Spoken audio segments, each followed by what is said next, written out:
know if there is an indicator on the battery here or not, but... It's on the top, Swamiji. It's on the top, Swamiji. On the top? Yeah, top right corner. Oh, that one? Yes. Okay.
Om Sahana Bhavatu Sahano Bhunaktu Sahaviryam Karavavahai Tejasvinavadhitamastu ma vidvishavahai.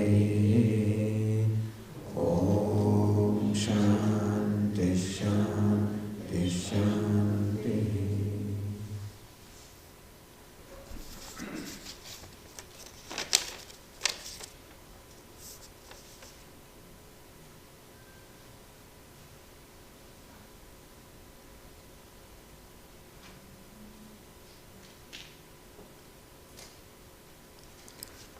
Arjavam versus Ahimsa.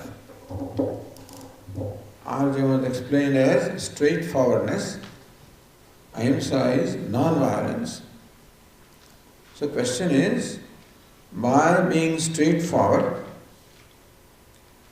and if that hurts someone, should I refrain from doing so?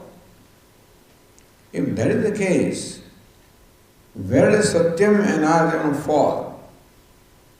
Where is the truthfulness and straightforwardness?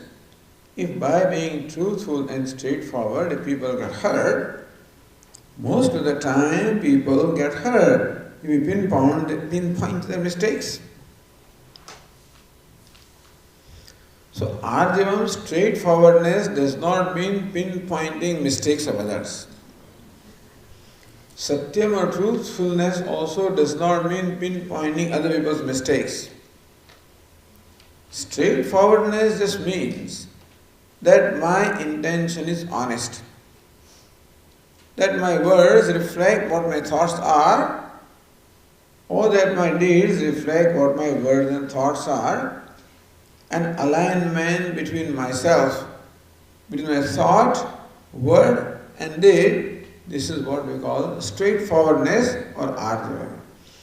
I guess maybe the word, the man or the meaning in which the word straightforwardness is used, maybe in the colloquial language. Straightforward. When they call spade a spade. But that is not what we mean by arjavam. If that is called straightforwardness, that is not our value.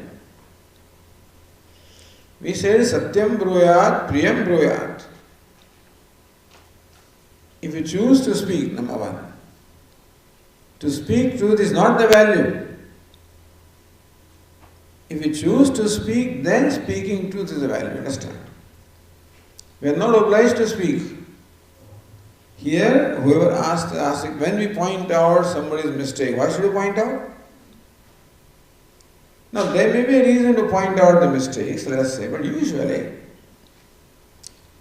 Arjavam or straightforwardness refers to my own value of being honest in my intention and honesty in my words and in my actions. So that there is no conflict within my mind between what I think and what I do. That would be arjavam or straightforwardness. And non-violence is not hurting others and not hurting the feelings of others. So therefore these values, satyam and ahimsa, have to go together. That is why we are told, satyam bruyat, priyam bruyat. We will speak truth and we will speak that in a pleasant manner. Or Lord Krishna also says, anudvekakaram vakyam satyam prehitam jayat. Vakyam or your words or statement should be anudvekaram, which does not create udvega, which does not disturb other person, does not perturb the other person, does not hurt the other person. Even before Satyam, Lord Krishna said anudvekaram. So in interaction with other people, that I do not become the cause of hurting the feelings of others is a primary value. Ahimsa is a primary value, then satyam. Anudvekakaram vakyam satyam. Then your words also must be truthful. Priyam, and also should be expressed in a pleasant manner. Hitakaram chayat, and that also only if it serves a purpose. So Lord Krishna gives these 4 qualifications in our speech. First qualification, that our words should not hurt the feelings of others. What we say should be truthful, should be said in a pleasant manner, and should be said only if necessary. So now the question is, most of the time people get hurt when we point out their mistake. Number one, it's not our business to point out other people's mistakes, unless it is your responsibility. Meaning that you are a supervisor, you are a leader of a team, and you are responsible for what your team does, then it may become necessary to point out the mistakes or shortcomings of the team members. In that case also we are told, priyam bruyat, you do that also in a pleasant manner, in a non-hurting manner. I guess if you point out mistakes of others, along with that pointing out, perhaps a certain resentment also is involved. A sense of rejection may also be involved. What hurts people perhaps is not that their mistake is pointed out, but that they feel a sense of rejection, or they feel being ridiculed, they feel being, put down. So if our manner of pointing out the mistakes of others also creates a feeling of putting down someone else, making them feel that they're wrong, so meaning that we have some more agenda in our pointing out the mistakes rather than simply pointing out the mistake. Speaking truth is okay, but then very often we use that occasion of speaking truth to fulfill some other agenda of taunting somebody, of making the person feel misplaced, feel inferior, or express our dissatisfaction, our resentment. So if our words are used for or with this kind of intention, that is what hurts people. We can always point out the mistake of someone in such a manner that someone feels good, says thank you. That person learns. And so if our intention is to help the person, that should be our intention. The team members, whoever they are, our basic intention or agenda is to help them. If you are a leader, then the job of the leader or parent or guardian or elder is also to help. And therefore, even in pointing out the mistake, if the intention is to help the person, then I am sure that the words will come out in a manner which will make that person feel good, that thank you for pointing out my mistake. So point out the mistakes in such a manner that other person says thank you. Then you've done the job well. If other person is hurt, that means that in the process of pointing out your mistake, you either express your resentment or express your sense of superiority, your arrogance. Something else also gets expressed, and that part hurts the person more than anything else. Meaning that there is no conflict between the value of being straightforward and value of non-violence, because straightforwardness also can be expressed in a non-violent way. Truthfulness also can be expressed in a non-violent way. And therefore, non-violence is the first value. Anudvegakara vakyam, a vakyam or statement should not hurt the feelings of others. Is it clear? And first of all, we should refrain from making it our business to point out the mistakes of others, unless it is necessary, it is important, unless it serves the purpose. And ideally, if it serves the purpose of the person whose mistakes are being pointed out, if it serves the purpose of that person, that is the best. But as I say, if you are a team leader, then it becomes necessary for the well-being of the team or the organization, then it may be necessary for you to point out, help other person by showing their mistakes or where they are going wrong, so that they learn. So then there is a feeling on the other part of the person that thank you, that I learned something new. If that will happen, if in your mind there is intention, you do it in a kind manner, that you are kind to that person, and you desire to help that person, the well-being of that person is in your mind. Yes, sir. So, if somebody like you are a leader or you're... We have a Kumar, and we have a cordless microphone? Oh, should I come? Perhaps not. All right. So if you're talking to, if you're a leader or you're a head of the family and you're trying to help, say your child or something, I understand maybe saying nicely in a way to help, right? But if you're talking to a peer, like your friend or your spouse, or there, how do you, so it's not like your job is to point, so there if you don't point out mistakes or even the general helping, then sometimes people say, hey, I need help. So getting hurt is a perception of the other person, right? Saying truth is absolute, right? But whether I'm speaking pleasantly or not, it depends on how the other person takes it. Somebody may be thankful, other person say, oh, this is a very unpleasant person.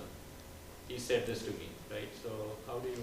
It is possible that from your standpoint that you spoke in a pleasant manner and the other person's perception was different. That is possible. Usually, if it's speaking in a pleasant manner, it's not likely the other person will feel it differently, but in some case it is possible. But now when you talk to your peer, whether it's a friend, spouse, you have to ask, is it necessary for me to say what I'm saying? Is it going to serve any purpose? Or is it going to only create more conflict? So, as I said, saying something only if it is necessary. Speaking truth is not a value Speaking truth in this manner is a value.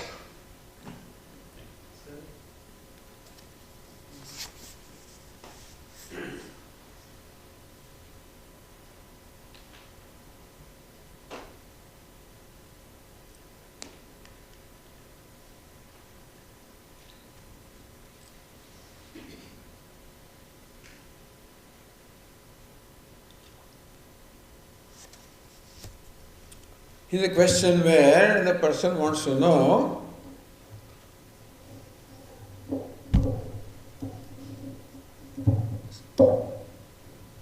it's so tight I can't do anything. But if you can loosen this a little bit. Not that. Yeah, this has to go inside. Yes, okay. Then that it will not sag. That's what. Yeah, good.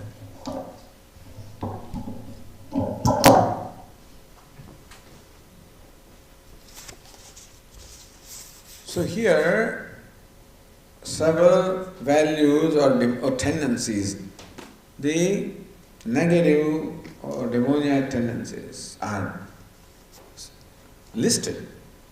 Droha, Krodha, Dvesha, Irsha, Matsarya. What is the difference between these different tendencies? Because Lord Krishna said Adroha, one value, absence of droha. Akrodha, absence of krodha is another value. Similarly, freedom from dvesha, irsha, matsarya is other values. So how do we understand them? Droha generally means hatred, a desire to, here does it mean revolt or rebellion? I guess at a mass level it may mean so, but droha as far as our nature is concerned is a tendency to hurt somebody. Droha.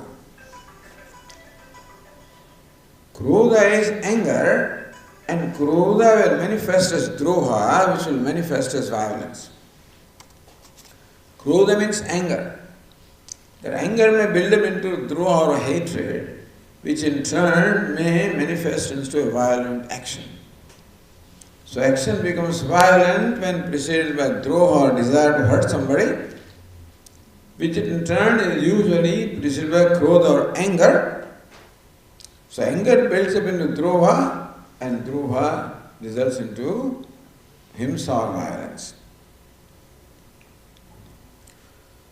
There is not a dvesha.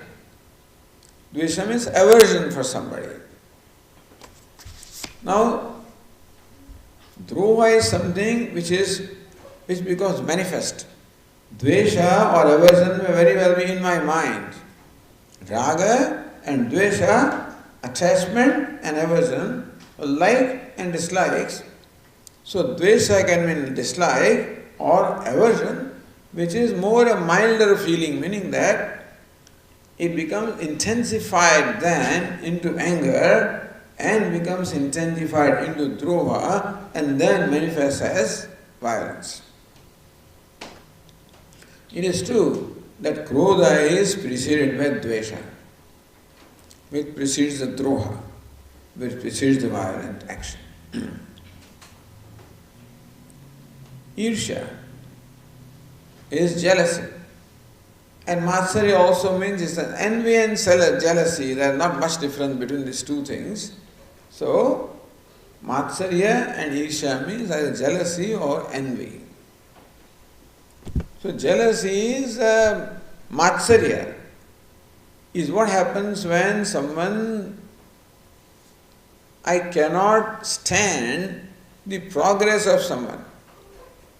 When someone, in my opinion, gets away with more than what I have, I feel that someone got away with more than what I have, who in my opinion perhaps does not deserve it, or is not more qualified than I am, and he got away. Then this jealousy or that Jealousy is an interesting thing.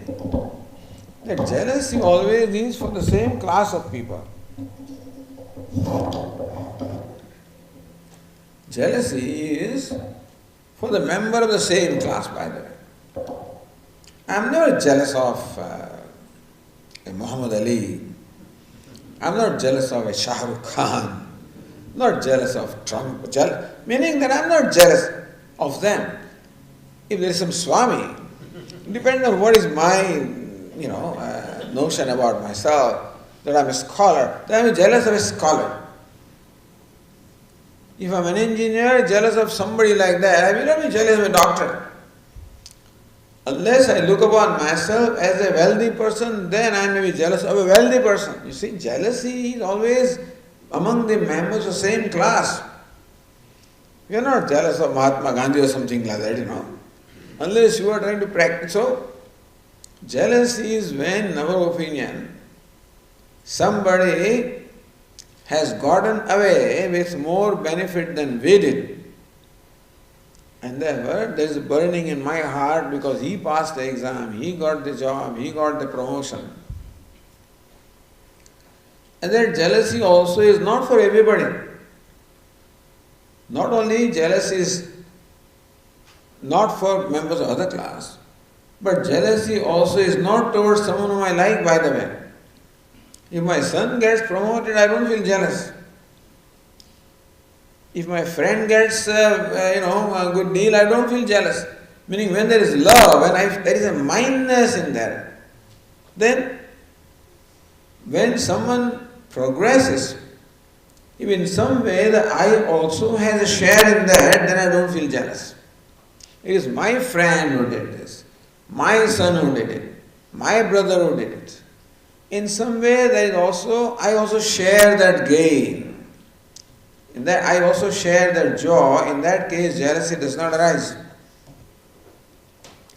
Arises when the I is not connected. And therefore, one of the values is to jealousy can be countered by this attitude of sharing the joy of that person. In your mind, establish a relationship. Suppose you're a brother, your friend, someone whom you like, then you would not be jealous. Then you share in the joy of that person. So, congratulate the person, share in the joy. That is how we can overcome this jealousy, which is a very common thing also. There is no big deal between Isha and Matsarya. Both of them can be meant jealousy.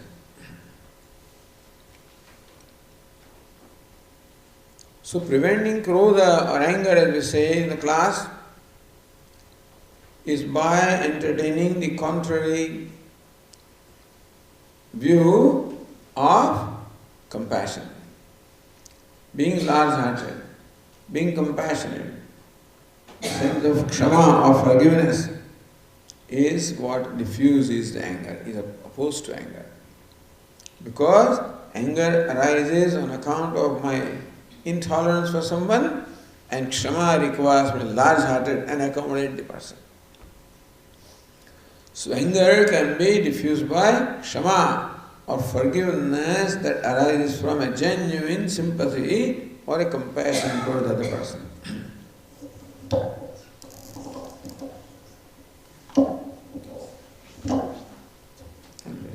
I think we should go right now. Dvesha or aversion for someone is because when we dwell upon the negative aspects of that person, negative to us, by the way, when we dwell upon the harmful aspects of the person, aspects that are harmful to me in my perception, then dvesha or aversion arises. One way is then to look upon the opposite, the beneficial aspect of that person. If that person in some way causes harm to me, in some way causes benefit also to me. We have to look around, because there are always two sides of a coin. Our Swami always used to say, that every problem also contains a solution. Like mother-in-law is a big problem, in Chennai. He always used to refer to mother-in-law. But then also, she also comes in handy. The Swami is visiting now and you want to attend his lectures, then you can leave your children here. So, every problem also has a solution. Every dissettlement also has an advantage. Look at the other side, and perhaps that dvesha or the aversion also can be diffused or resolved.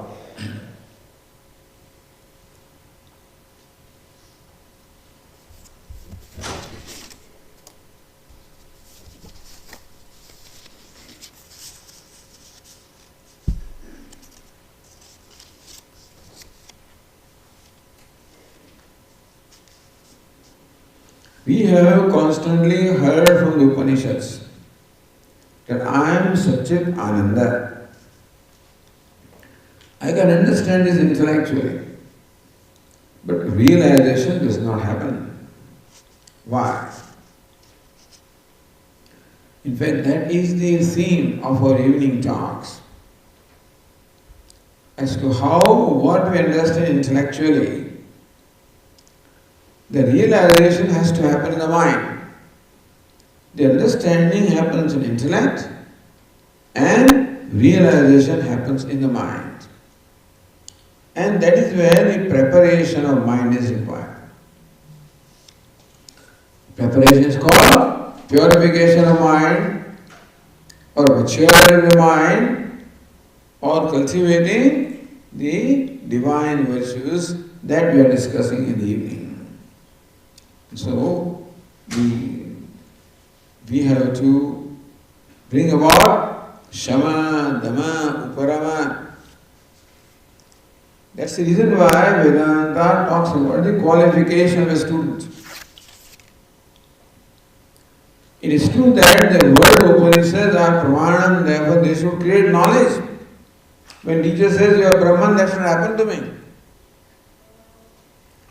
But these words will become pramanam provided they are also accompanied with the prepared mind, then this will happen.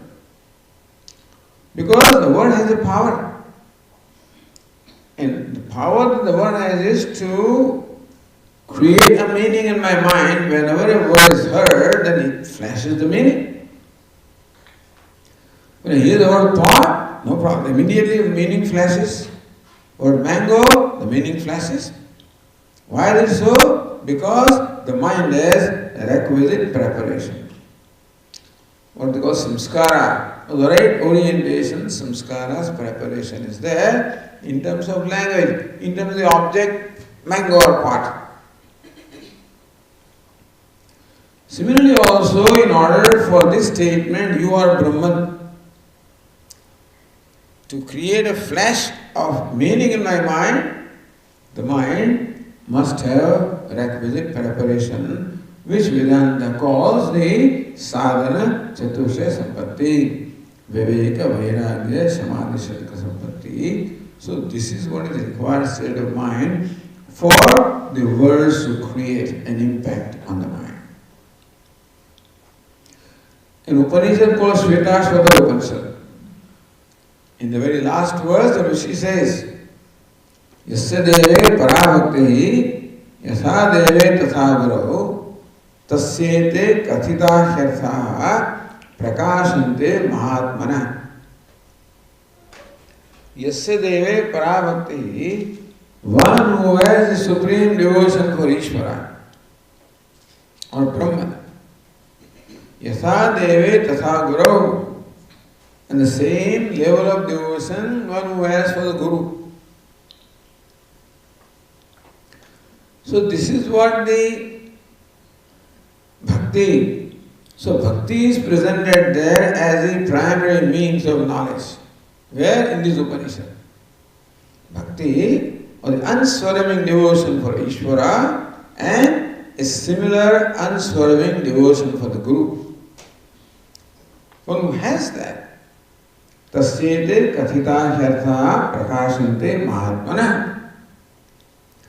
Tasya Mahatmana, of that noble soul, the person who has this devotion is called a Mahatma.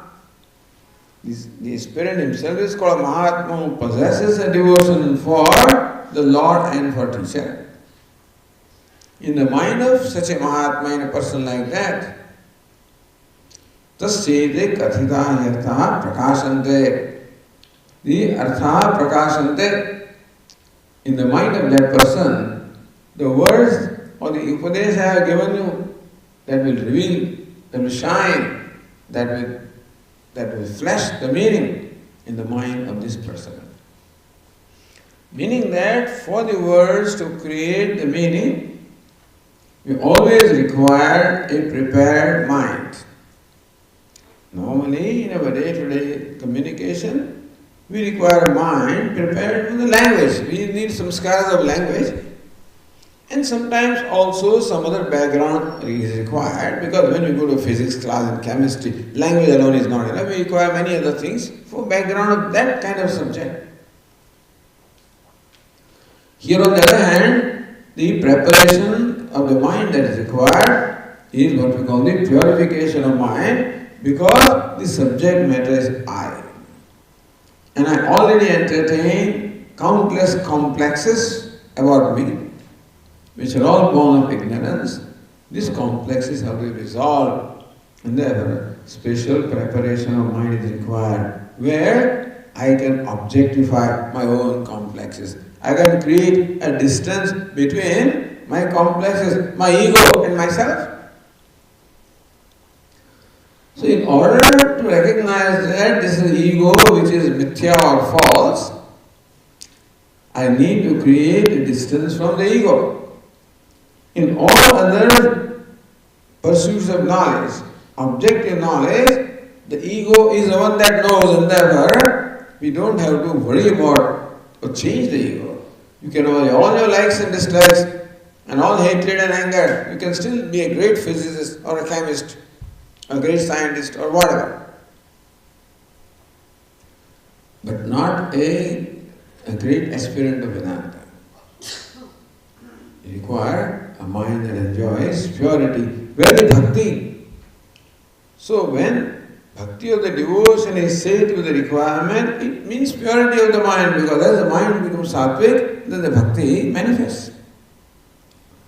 In the Bhagavad Gita, Lord Krishna identified another trait, Shraddhavan Labhate Jnanam. Lord Krishna said the one who is Shraddha gains the knowledge. So Shveta Upanishad said, Bhakti is a means of knowledge.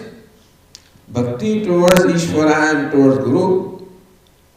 Lord Krishna Shraddha, implicit faith, the trust in the Ishvara and Guru in the scriptures is a means of knowledge. Or the Kaivalya Upanishad says, Shraddha Bhakti Dhyana Yogadave. Kaivalya Upanishad says, Shraddha Bhakti Dhyana Yogadave. You gain this knowledge by Shraddha, Bhakti, Dhyana, Yoga. Or Shraddha Bhakti Yoga of the nature of Shraddha Bhakti Dhyanam. So it's a Shraddha is required, implicit faith in the words of the teacher and the scriptures. Bhakti, the reverence or the devotion for the teacher and the scriptures and the Ishvara. And Dhyana, focus of the mind, concentration of the mind. All of this is required.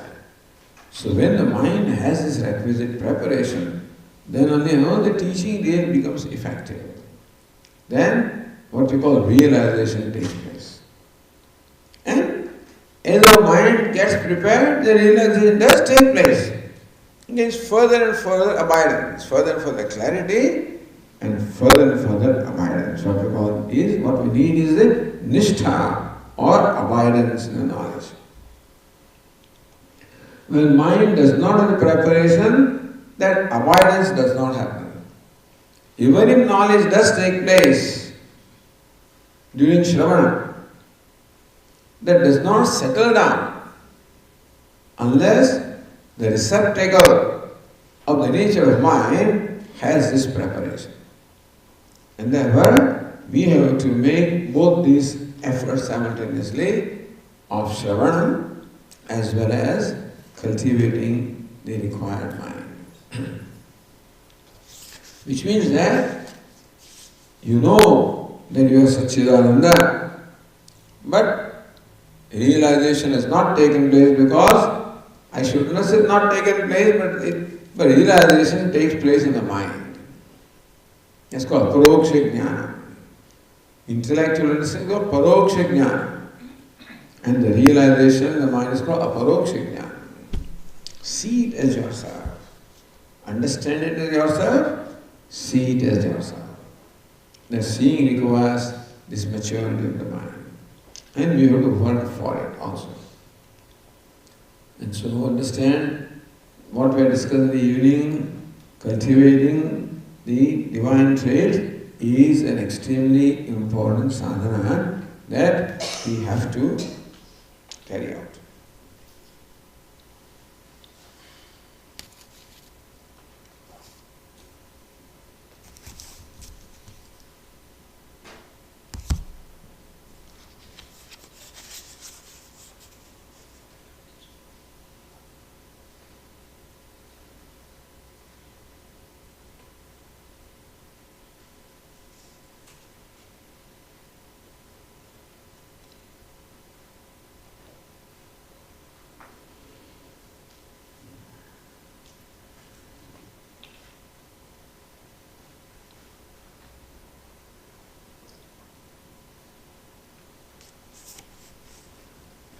Can one get moksha by chanting name of God?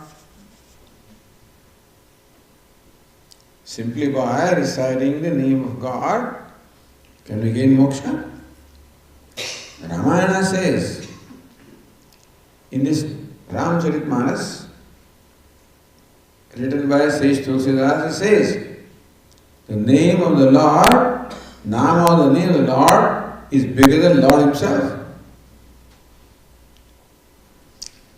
Because when you are traveling, usually the owner or the master walks ahead and the servant follows him. Servants don't go ahead. The master walks ahead and the servants follow. So now, in case of Nama, I mean name and the Lord Himself, of Rama, let us say, Rama is the name of Lord Rama.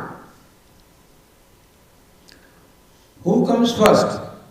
You say Ram, Ram, Ram, Ram, Ram, Ram, Ram, Ram, Ram, which ultimately will require Lord Rama to appear before you. That's what happened to Sage Valmiki himself. It is said that he was a bandit, he was a robber, robbing people, if sometimes even killing them. And when it was brought to his attention that he is committing all this sin, which he will have to pay for, which nobody is going to share, then he realized that he has to do something to overcome all the effect of all the sins that he has committed so far. And the sage gave him this mantra, Ram, Ram, Ram, Ram, Ram. It is said that this fellow did not understand, he understood Mara, Mara, Mara, Mara, Mara. And then, God knows how many years it took. The sage left that place.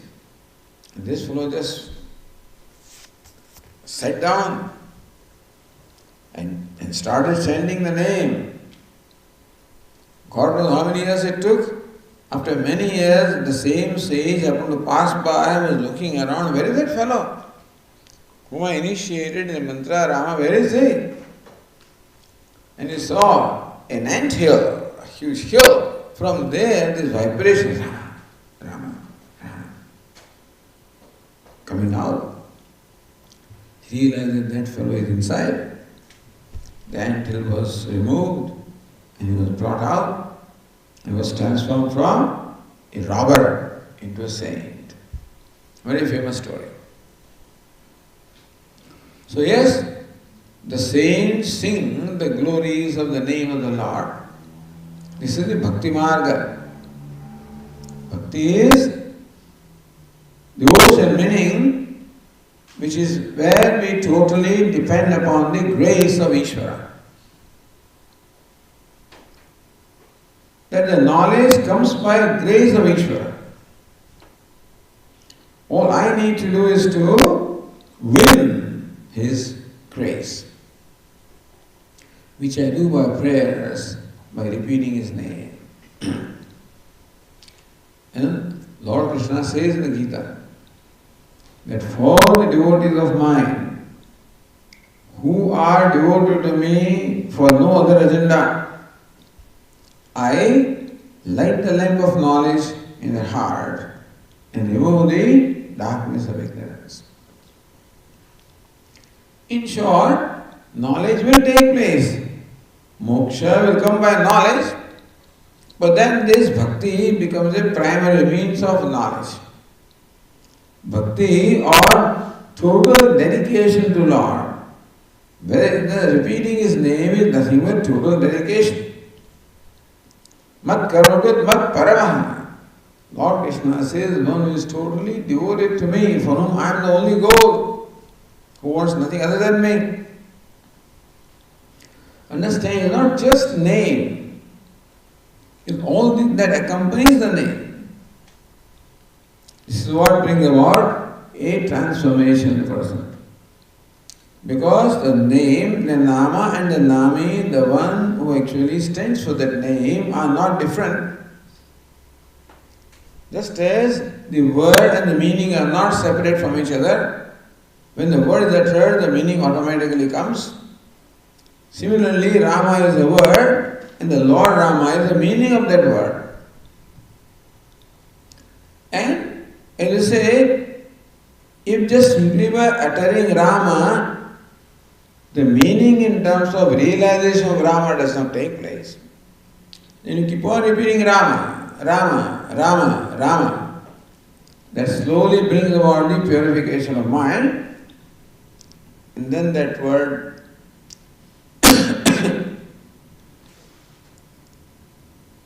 gives rise to its meaning. So first, that word Rama becomes the means of my devotion, and ultimately that very word Rama reveals its meaning. This becomes a means of knowledge. Something like this is done in Mandukya Upanishad, by the way, where the word is Om. So Mandukya Upanishad describes Om and analyzes Omkara. Swayam Atma Chatushpat says Atma has the 4 quarters. And then describes Omkara as 4 quarters of Omkara. Akara is the waking state, Ukara is the dream state, Makara is the deep sleep state, and then the Amatra is the one that transcends the Turiya. So, even by repeating Om, Om, Om, same thing with devotion. First, Omkara removes all the obstacles, and then Omkara reveals the meaning, which is Brahman. So you can say it is ultimately by knowledge of Ishvara that the moksha takes place. But then repeating the name of Ishvara creates a background for that knowledge to take place, where this word reveals its meaning. For bhakti, what they are seeking is the realization of Rama, which is Saguna Brahma or Brahma with attributes. They want to realize Rama in person, Krishna in person, and that's what the Nama will do ultimately. What we are seeking is a step further to know Rama as our own self, which is where the teaching is required. To see Rama as a Devata, the Nama can do. But then to see Rama as myself, the teaching is required. And so a combination then of Nama, repeating name, which prepares the mind, and then this teaching Mahavakya is what enables us to realize Rama as ours. What is meant by realization of Rama can be in 2 ways.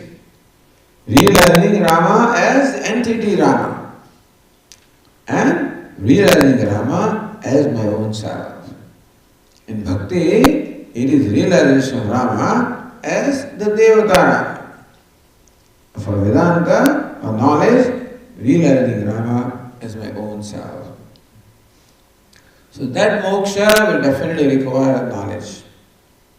Meaning, understanding the meaning of Mahavakya.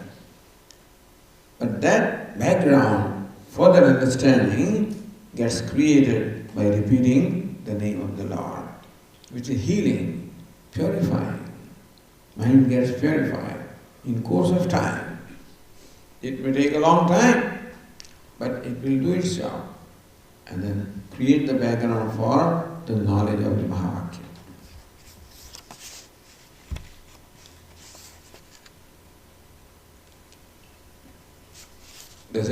Is it clear?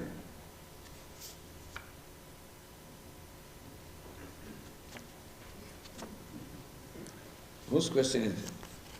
Okay. All right.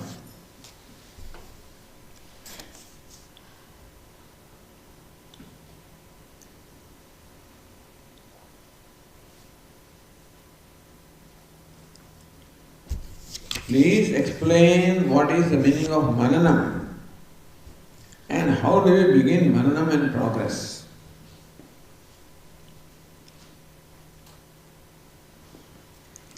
This word mananam, I like to explain it this way.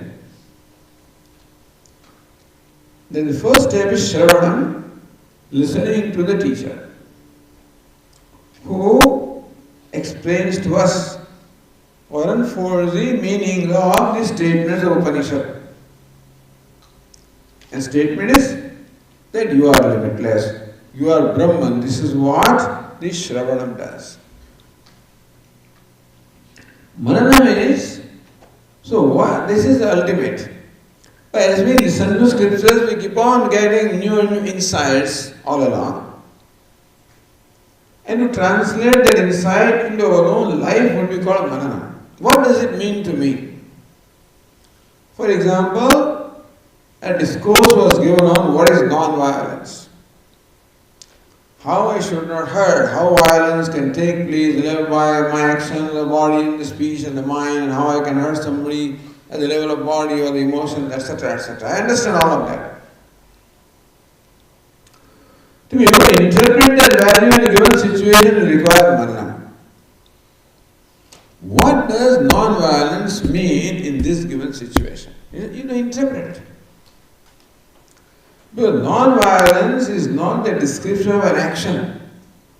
Non-violence is a description of a value or, And what does practicing that value mean in a given situation will require me to interpret what, because a value being universal, its implementation is subjective, depending on time, place, condition.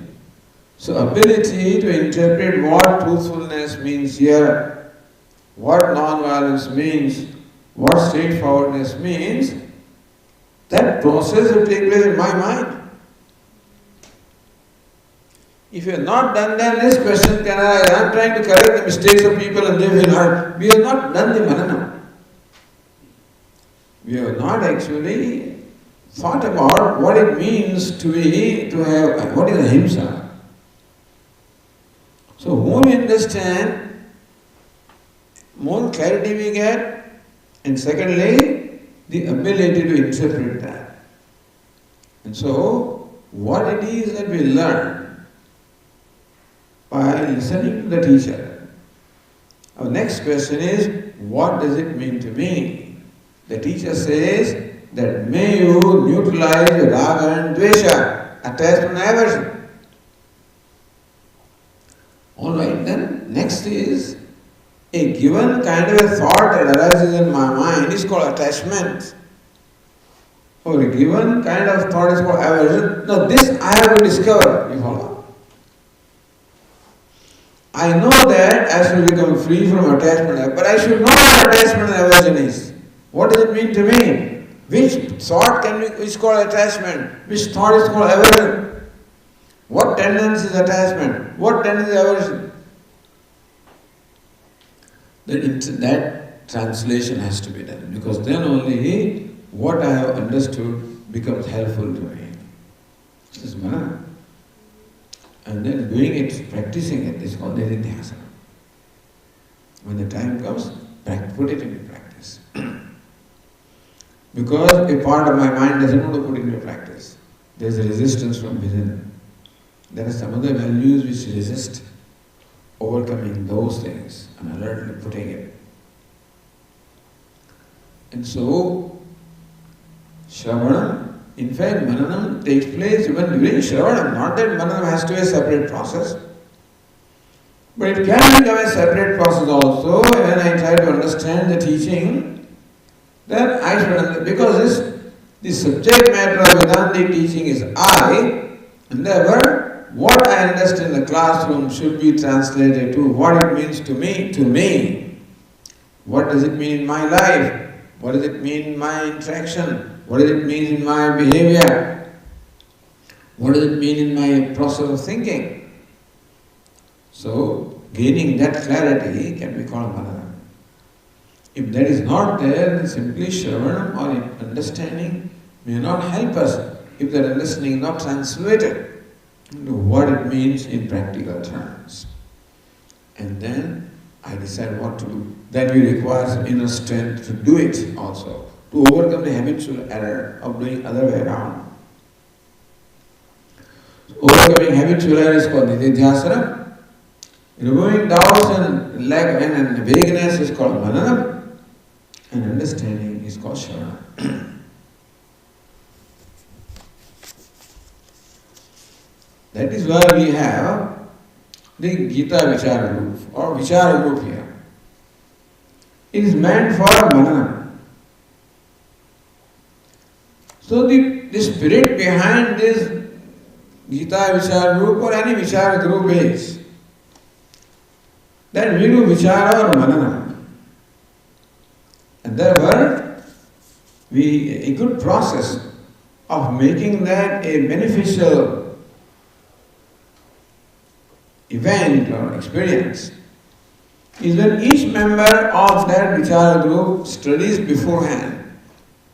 So when you study that book again by yourself, then you need to understand exactly what is it. When you hear, you may not have paid attention to every word, but when you read and you think about it, you are required to understand every word and the nuances of the word.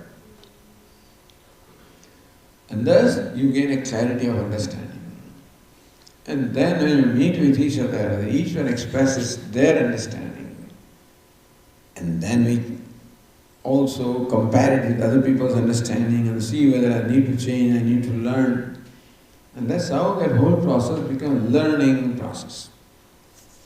Otherwise it becomes a social gathering. We should become learning. Because people, sometimes they come and start reading there only. There's no time, no homework is done, so you come to the class. And then, so Swami, all right, at least come there and read. Something is better than nothing. So somebody reads and other people listen.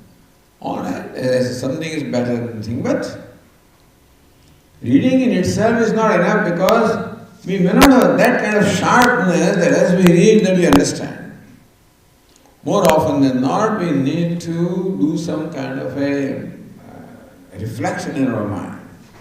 Some churning in the mind to understand what does this mean. That churning is called manana, where you get clarity of understanding of what the text says. And then you express it. It gives further clarity. So we have said this earlier also. The good way of mananam is writing notes at home. When you are listening, make brief notes and go home and spend 2-3 hours and longhand elaborate notes. When you do that, you will be surprised how while listening what you did not understand. While writing, because writing requires you to be clear, and so that clarification takes place. Becomes process of manam. Manam gives us clarity. So Shravanam gives us understanding, but manam gives us clarity. And nididhyasana, put it into practice with alertness.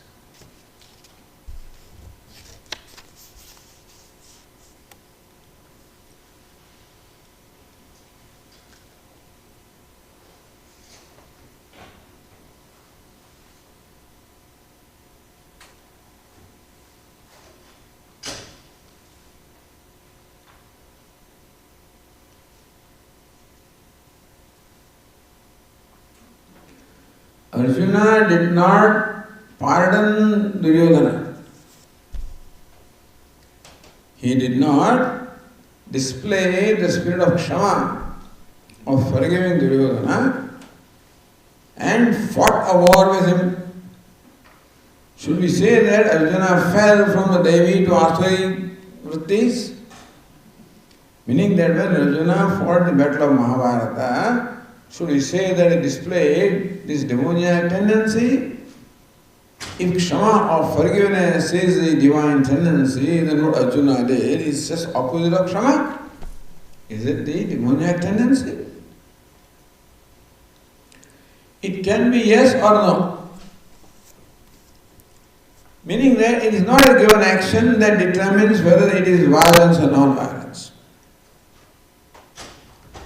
When some thieves come to your home and they are attacking your spouse or children and you say, I am non-violent, therefore I just stand there and do nothing. That is violence, Because the situation demands that you have to protect. In case of Arjuna also,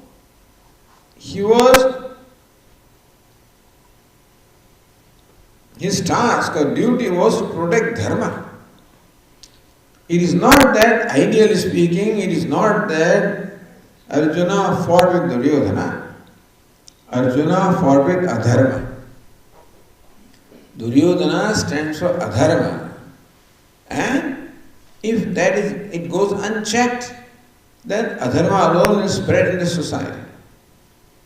That way the job of a Kshatriya is to protect dharma. So ideally, Arjuna did not come here to fight with Duryodhana if he came here to fight with adharma. Duryodhana happens to be the leader of adharma, and therefore fighting with Duryodhana happened. And therefore Lord Krishna told Arjuna, the attitude with which you should fight, in that case the battle also will not become demoniac. So Lord Krishna taught Arjuna that may you first of all bring about the sameness or equanimity in your mind and then fight. Tato yuddha yujyasva. Then you undertake this battle. Sukha dukkhe same krutva labha labho jaya jayo. Here Arjuna, you are fighting this battle not for victory. For you, fighting for dharma brings victory, well and good. Fighting for dharma brings defeat, okay? So the victory and defeat, gain and loss, pleasure and pain, they are not the criteria for fighting the battle. The criteria is to resist the force of evil. That's the criteria. So that's how Lord Krishna taught how a battle also can be fought with the attitude which doesn't make it demoniac, doesn't become violence. It's a tall order. It's a tall order to maintain that kind of an attitude while you are shooting an arrow at somebody. It requires a tremendous maturity. And there have been times in the Mahabharata battle also that we have seen, even in Arjuna also, that he fell for some asuri vritti like anger, etc. There are. That he retaliated. He also did at times. But generally speaking, it was a dharma yuddha, on the battle fought on the principles of dharma. That was the idea there. So that takes care of all the questions I have. Does anybody have any question?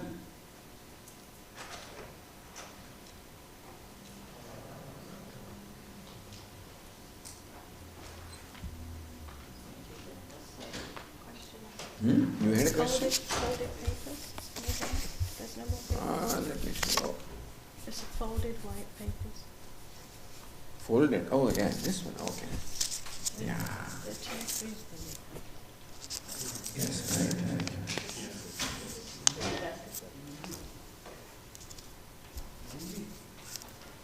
There are three, not one.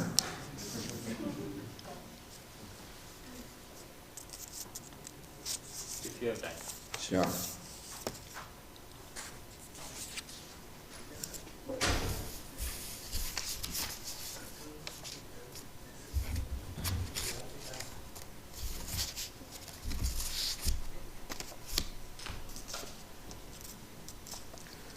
Does creativity come out of fullness?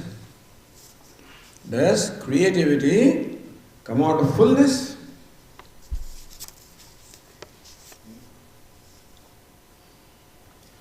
We can say that creativity does come out of the tranquility of the mind, for sure. Creativity is there when the mind is inspired, and that happens when mind enjoys the tranquility. So yes, even if not fullness, at that moment a person enjoys a tranquility. There is a meditativeness in that. And that's what in fact brings out the creativity which is in there. So creativity gets an opportunity to express itself when there is a right frame of mind, which is what we call the tranquility of the mind. But fullness is a big thing anyway.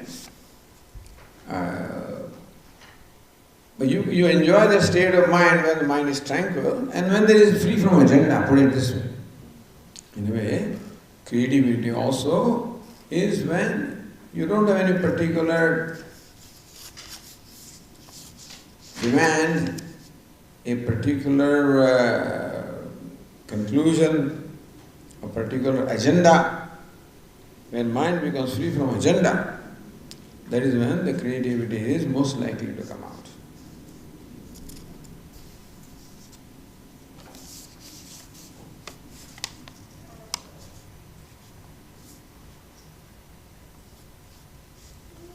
What techniques does Swamiji recommend to remain mentally alert during daily activities to control attitude and reactions? One technique, how do you maintain the control over your activities and attitudes and reactions? How to remain free from reactions in the day-to-day activities? In day-to-day, when we are not alert, then our impulses take over and make us do things. That is when reactions happen. So how to remain alert? For that we can practice alertness. One technique that I can suggest is take out a time like 15-20 minutes in the morning and go over the main activities that you are likely to perform. Not every activity, but main activities. Interaction with some people. We find that we lose alertness when our buttons are pressed, basically. When we interact with people, it is quite likely that some buttons within me are pressed by the way the other person behaves, or says.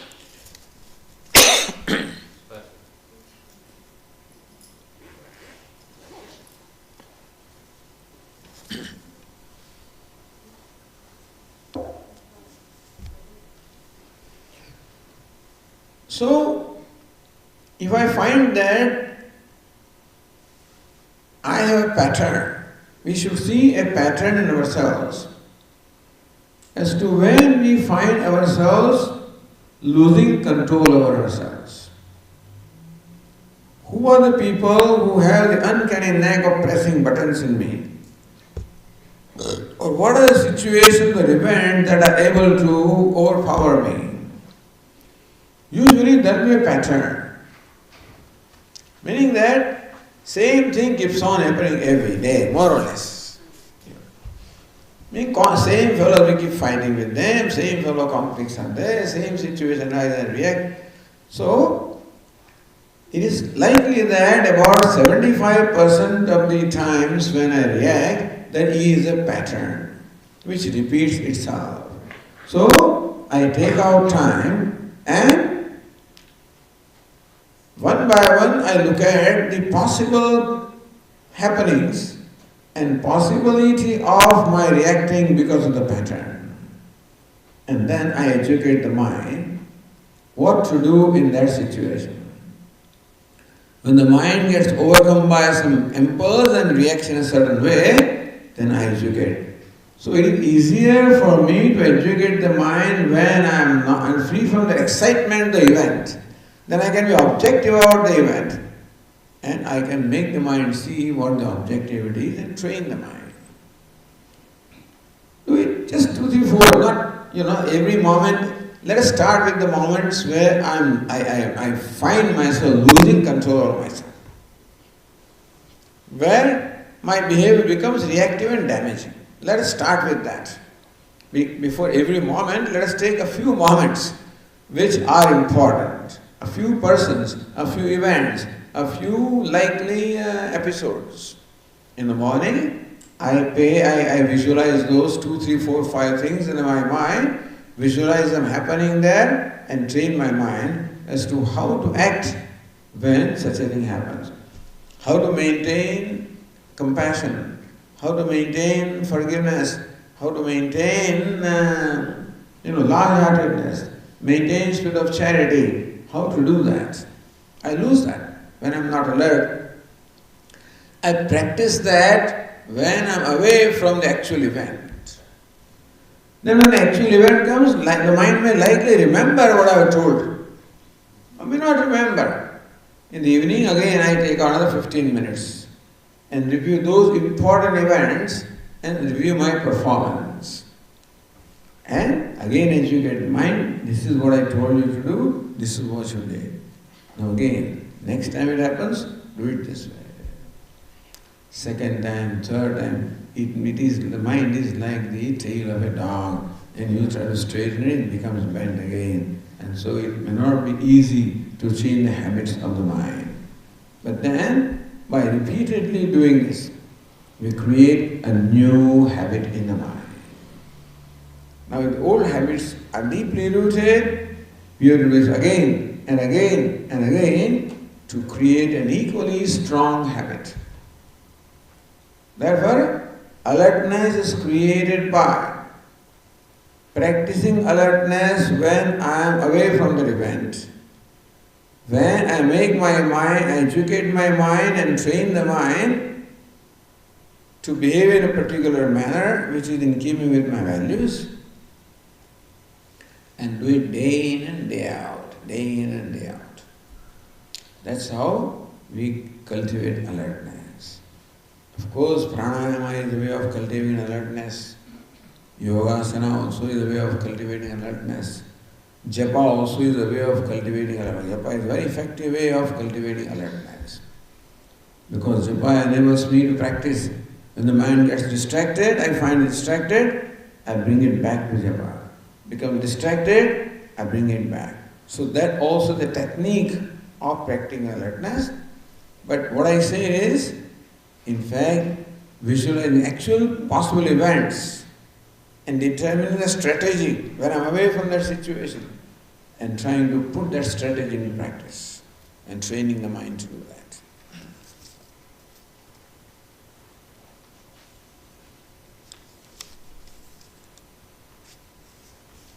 During Vanaprastha stage, in retirement, should we be focusing on observing our own minds to see what are our bondages that create sorrow? Why Vanaprastha? Every moment, why should we wait for Vanaprastha? Wherever we are, we have to keep on observing our mind and see where the asuri vrittis are. Bondage means these demoniac tendencies. We have to spot them and work with them. Don't have to wait for Vanaprastha. In Vanaprastha also you continue and do other things also. Because you have more time, you are free from duties and other responsibilities, then you increase your Shravanam, Mananam, Nididhyasa, increase that, prayers. So, increase the proportion of those things. We are running out of time, so we may not be able to answer all the questions. Guess what?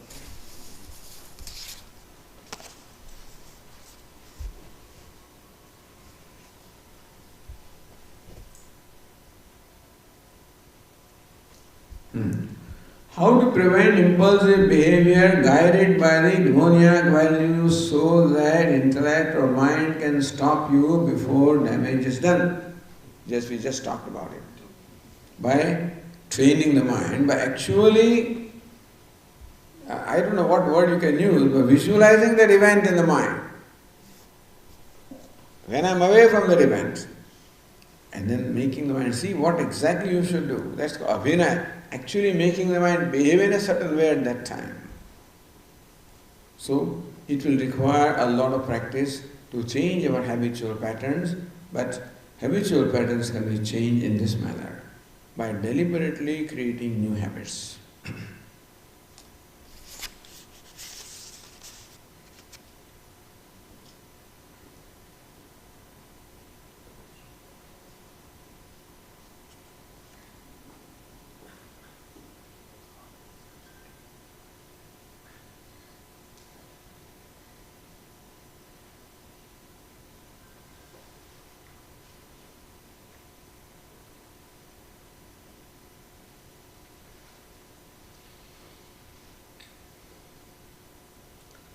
Dvesha, what way to prevent it from adibhotika factors, for example mosquitoes?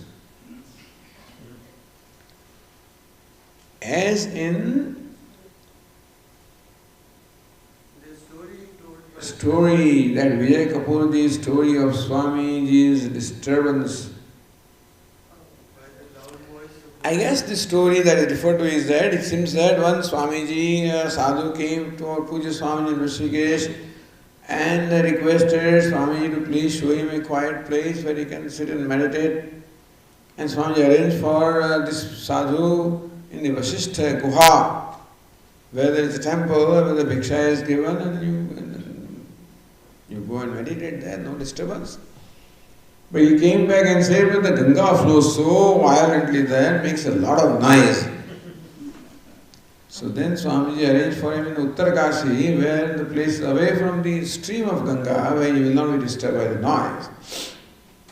Then he says, well, the birds are making a lot of noise. So that way, nothing you can do about it.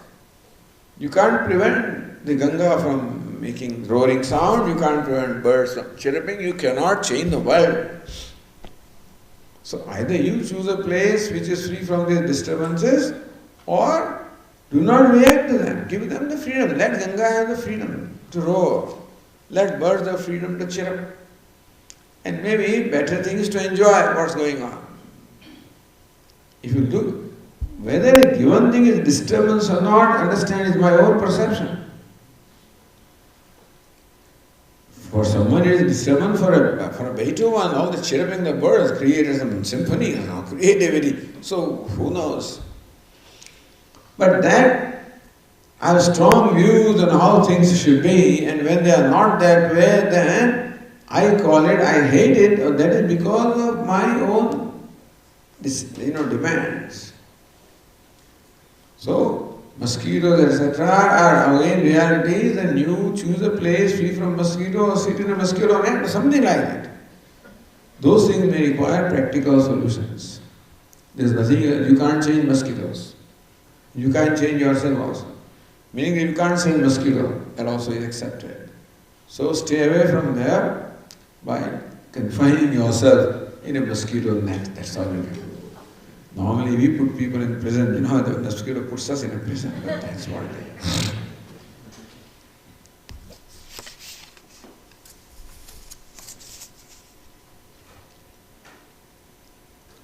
Titiksha, that is where Titiksha comes. Titiksha means forbearance. We have to slowly stretch our ability to put up with pain. Physical pain or even emotional pain also. Because physical pain is first, but emotional pain also. So heat and cold and mosquitoes create all kinds of physical pains, and to the extent that we can, we try to increase our limits of tolerance. But then everybody has their own limits. You can try to increase. Then you don't get upset just because temperature is 2 degrees higher and then I feel restless. 2 degrees lower, I feel restless. What is too warm, too cold? So sometimes we become so sensitive that things must be right. A little more salt I can't tolerate, less I just, so sometimes I become so demanding, so sensitive, that my limits of tolerance are very, very narrow, we have to stretch them out. Today there is no salt in the food, eat it. Salt is too much, doesn't eat it. So it's not that we invite pain. When it comes on its own, see whether we can put up with it or not. If you cannot put up with it, do something about it, no doubt. But if all the time we keep on doing something about it because it does not suit us, then we will never have the ability to put up with what things are. Then everywhere I keep on making, not here, do this, do that, change this. This is too much, too little. Thus I become a very demanding person wherever I go. And so, tolerance, putting up with the things, that things are never perfect and things can never be according to your expectation. And so change your expectation. Let the things be what they are. So tolerance at the level of emotion also is try to let go of our expectation as much as we can. At the physical level, there are limitations to the pain that you can sustain at physical level, within limits. I'm not suggesting that you go in, in freezing weather, you go and sit there or something like that. Not necessarily. Invite pain, comes on its own, the extent that we can put up with it. That gives us more facility so that otherwise we don't have to keep on making adjustment over every little thing. That little picks and pins will come in life. If you can put up with them, then it gives us a lot of leisure of time. Otherwise, every prick you will react and retaliate. Sahanam sarvadukhanam apratikara purvakam. As best as we can, remain free from retaliation. Why is it here? Who has put it there? Let it be there. Why that is not there? Let it not be there. Can I live with this? Can I live with the way things are? Or is it necessary that everything has to comply with my demand and expectations? Let go expectation, let go of the demands. But that is more than physical pain. We have created so many comforts for ourselves that hardly any physical pain is there. But emotional pain you can't get away with. As long as you have expectation, emotional pain is going to be there. Because world cannot fulfill our expectation all the time. Very often they don't even know what our expectations are. And so they merely do what they are doing, not knowing that this is something different. The Swamiji doesn't like it. I didn't know Swamiji. Oh, you don't like it? You don't eat it? They didn't know that. So, if you can put up with that, please do at the level of this. Meaning, as best as possible, let go of the demands and expectations. Become more and more tolerant. That's called titiksha. All right, with that we conclude our session here. Om Purnamada Purnamidam Purnat Purnamudachyate Purnasya Purnamadaya Purnameva Vashishyate. Om Shanti Shanti Shanti Hari Om Shri Gurubhyo